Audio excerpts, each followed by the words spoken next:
미국 대학을 지원하는 학생들은 어플리케이션 작성이 시작되었을 텐데요. 미국 대학 지원서 작성 시 소소하지만 놓치기 쉬운 5가지 주의점에 대해 이야기 나눠보겠습니다. 테크니컬리 알아두어야 할 부분 2가지, 그리고 내용적으로 고려해 봐야 할 부분 3가지로 정리했으니 영상 끝까지 보시고 실수 없이 지원서 작성하시길 바랍니다. 첫째, 원서 마감 시간입니다. 한국과 미국은 시차라는 게 존재하죠. 사실 미국 내에서도 동부와 서부는 3시간의 시차가 있습니다. 시차 상관없이 미리미리 원서 제출을 하면 가장 좋겠지만 아무리 서둘러 준비해도 이것저것 수정하다 보면 어느덧 원서 마감일까지 마무리가 되지 않는 경우가 생길 수 있습니다.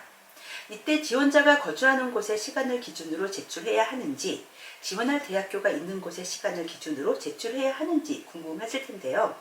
지원서마다 혹은 대학마다 다를 수 있으니 주의해야 합니다. 가장 많이 사용되는 커먼 어플리케이션은 어플리케이션에서 로컬 타임, 즉 지원자가 거주하는 지역의 시간대를 설정해서 지원할 수 있는 시스템이 있으니 시간적으로 가장 유리한 미국 서부 시간대를 임의로 적용하여 제출이 가능합니다. 하지만 어떤 대학들은 원서 마감 시간을 대학이 위치하고 있는 곳의 시간대 혹은 특정 시간대, 예를 들면 미국 동부 시간대를 적용한다고 명시하는 곳이 있으니 지원하는 대학에 따라 마감 시간을 이해하고 원서 마감 시간을 맞춰야 합니다. 둘째, 에세이는 워드로 작업 후 지원서로 옮겨야 합니다. 사실 이 부분은 어떻게 보면 기본사항이라고 볼 수 있는데 의외로 많은 학생들이 지원서에 직접 기입하는 경우가 있어서 짚어드립니다. 커먼 어플리케이션을 비롯한 대부분의 대학 지원서에는 에세이 항목이 있는데요. 지원서에 직접 에세이를 작성하다 보면 오타 발견이 쉽지 않기도 하고 무엇보다 입학사정관이 보게 되는 페이지에서는 포맷이 망가진 채로 보이게 되어 좋은 인상을 남기기 어렵습니다.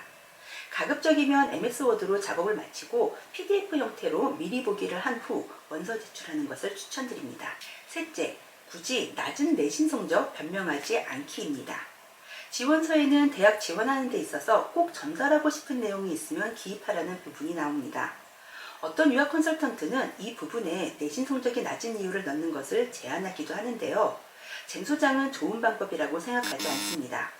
국내 일반고를 졸업한 학생들 중 자사고나 내신 경쟁이 치열한 지역에서 고등학교를 다닌 학생들이 그 방법을 쓰기 원하는 경우가 많은데요.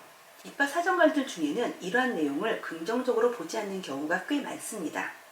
일단 본인의 약점을 본인의 책임이 아닌 외부적인 요인으로 돌리는 핑계쟁이 이미지로 보이게 될 수 있으며 지원하게 될 대학교도 경쟁이 치열하고 학업량이 많은 곳일 텐데 우리 대학에 와서도 잘해내지 못할 수 있겠구나 라는 예측을 할 수도 있습니다.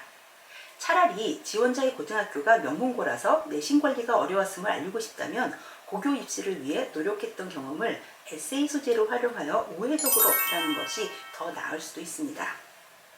넷째, 추천서는 유명인보다 담당 교사 혹은 전공 관련 과목 교사에게 받는 것이 더 좋습니다.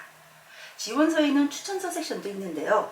추천서를 유명인에게 받으면 지원서가 더 빛이 날 거라는 생각에는 잼 소장은 동의하지 않습니다.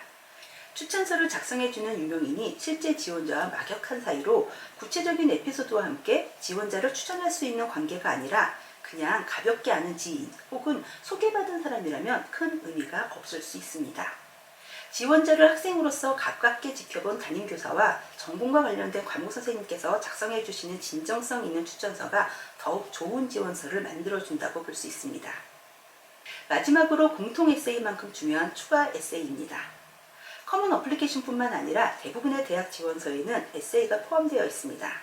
그리고 각 대학별로 서플멘털 에세이라고 하는 추가 에세이가 있을 수 있습니다.